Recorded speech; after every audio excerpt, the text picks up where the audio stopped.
Today we're taking a look at the Galaxy S23 Ultra. This one is the online exclusive lime color. Kind of reminds me of the lemongrass color that you get with the Pixel phones. Unfortunately, I didn't get those, so I thought I would try this one. It seems like the box is getting thinner and thinner each year.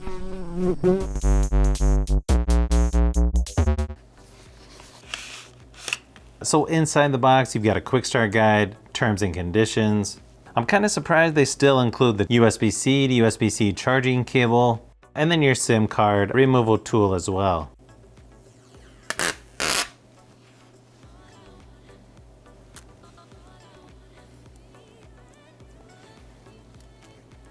Might be kind of hard to tell in this video, but the lime color itself, it's a nice matte finish there on the back. Hardly any reflections on this at all, so that's good to see. You can just barely see the Samsung logo there towards the bottom. So when you're first looking at it, I almost feel like it's not quite as saturated or as vibrant of color as I thought it would be. It still looks pretty nice in person though. Then you've got a nice silver aluminum material around the edges. Not super shiny around there, so that's kind of nice. Nice flat edges there on the top and bottom. You've got your USB-C charging there at the bottom, SIM card tray, your bottom speaker, and then of course your S Pen. Just ever so slightly curved on the sides. Power and volume buttons there on the right hand side. Now the S Pen itself, not really a whole lot different than the previous S Pens. Just has a nice matte black finish to it. And then that silver aluminum material there on the top. Just for a quick size comparison, you can see it here next to the Pixel 7 Pro. These two are actually a lot closer in size than I thought they would be, with the S23 Ultra just being a hair taller and a hair wider as well. Now when you're setting up, you can actually set this device up by using another Galaxy or Android phone, or you can set this up using an iPhone or iPad as well. This one's also going to work with an eSIM with several different carriers in case you're wondering. And then when you're setting up, you've got face recognition, fingerprints, PIN, password, and pattern. You can also decide if you want light or dark mode when you're setting up as well. Okay, interesting wallpaper. Not sure if I like this one as much as some of their previous ones, but not bad, I guess. As expected, the fingerprint scanner on here actually works pretty good. It also has a reminder if you don't have your S Pen in the phone, probably not a bad idea. Also with the S Pen, you can do air commands, although I'm not sure that I would use those that often, but still nice that you have that option. As you take the S Pen out, you can see you've got all of your shortcuts here. Looks very familiar if you've used a Galaxy tab that has the S Pen or just other Galaxy devices with the S Pen. So you'll have stuff like Screen Write, Smart Select, View All Notes, AR Doodle, Live Messages, Translate, Pin Up, plus you can add some more down here at the bottom. You've also got settings for the S Pen where you can turn off air actions, air command, air view, S Pen to text, open air command when you remove the S Pen. Just a lot of other options here for the S Pen. Now, crazy thing is, you get a lot of storage on this phone, but almost 60 gigabytes is just the system alone. That seems pretty high to me. Now, this is currently on Android 13, One UI 5.1 with January 1st, 2023 security patch. You can also write notes when the screen is off, and then it saves it to Samsung Notes. So you've got the option of Google Discover, Samsung Free, left of the home screen. I'll probably leave it on Google Discover for now.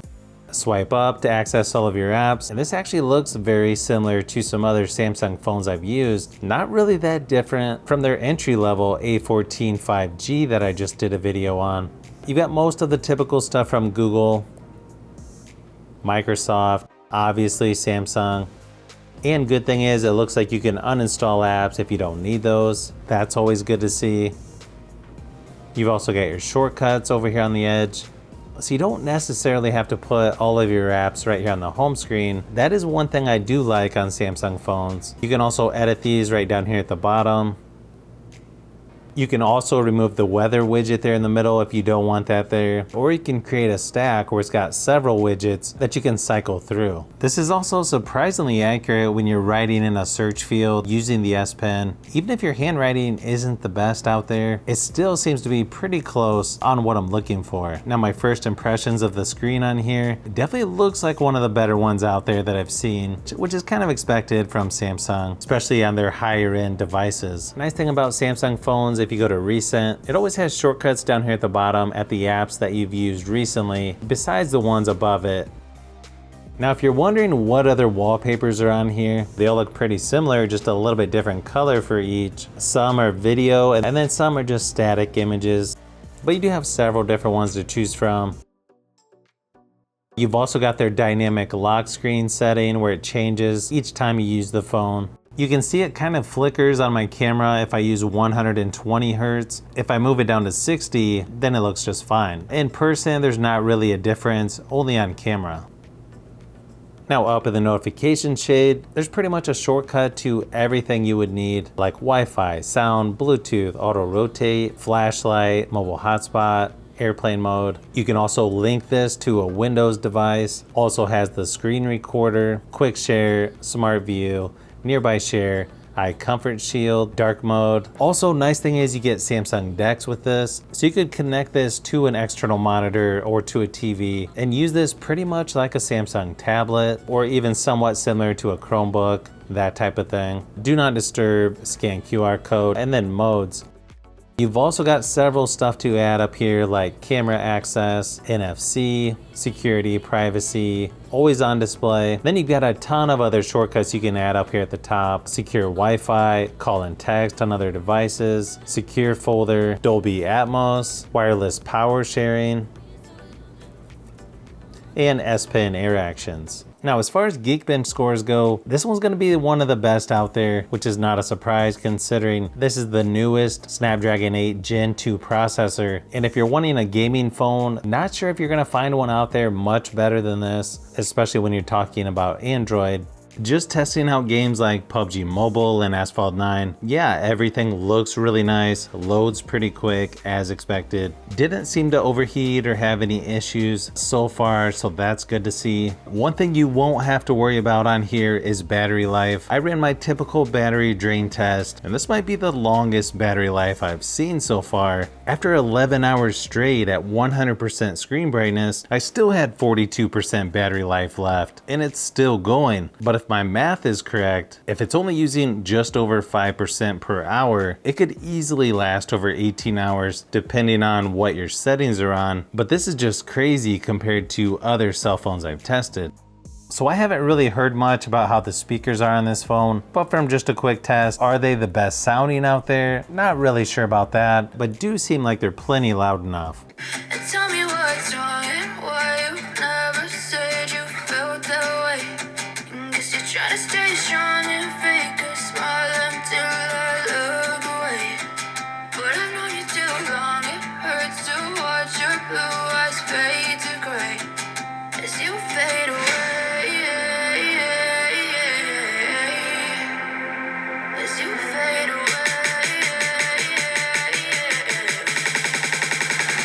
As you fade away.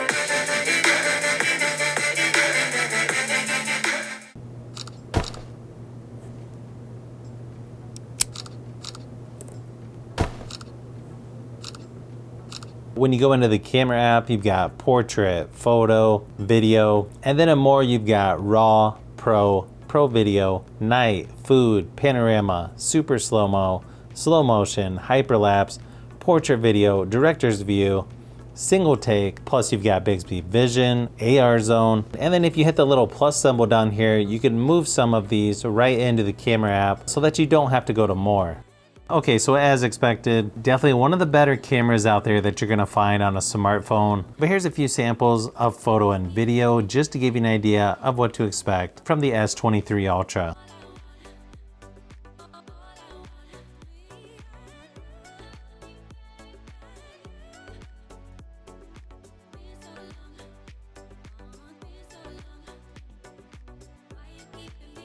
Now the cameras on here, still not perfect as some may have you believe, but still for a camera on a cell phone, this is pretty impressive, especially if you need to zoom in from about a mile away. It's just crazy to see how far cameras on phones have come from just a few years ago. Even the 8K video on here looks really nice. I may have to do some more comparisons with this phone, but so far I like what I'm seeing with the S23 Ultra.